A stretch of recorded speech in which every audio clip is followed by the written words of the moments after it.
Sa mainit na pinag-uusapan ngayon ng mga manonood, ang nalalapit na ending ng hit primetime series na FPJ's Batang Quiapo. Marami ang sabik na malaman kung ano ang magiging kapalaran ng pangunahing karakter na si Tanggol na ginagampanan ni Coco Martin.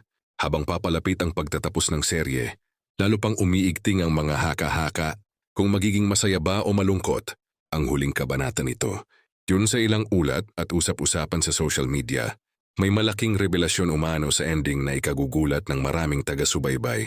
May nagsasabing posibleng magsakripisyo si Tanggol para sa kanyang pamilya at mga mahal sa buhay. Triwao decision setting magbago sa takbo ng kanyang buhay. Sa huling bahagi ng kwento, dahil sa mga pahiwatig na ito, hindi maiwasan ng ilang fans na magtanong kung tuluyan na bang magpapaalam ang karakter ni Tanggol sa finale. Kilala ang serye sa matitinding eksena at hindi inaasahang twists, kaya marami ang naniniwalang may matinding pangyayari. Dirisiwag piyakan magabagulas siya sa mga manonood. Samantala naging emosyonal din kamakailan si Coco Martin sa isang guest appearance sa ASAP kung saan nagpasalamat siya sa patuloy na suporta ng mga manonood sa serye.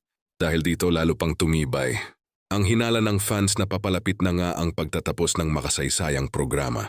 Tiniyak naman ng mga taong nasa likod ng serye na magiging makabuluhan at hindi malilimutan ang finale na inihahanda nila para sa loyal na audience. Tayo patuloy tayong ipaghihintay at paghula ng fans kung ano nga ba ang tunay na mangyayari sa huling yugto ng kwento ni Tanggol. Isa lang ang sigurado, anumang mangyari sa ending ng FPJ's Batang Quiapo, tiyak na magiging emosyonal. Puno ng pasabog ang pamamaalam ng isa sa pinakamalaking teleserye sa telebisyon.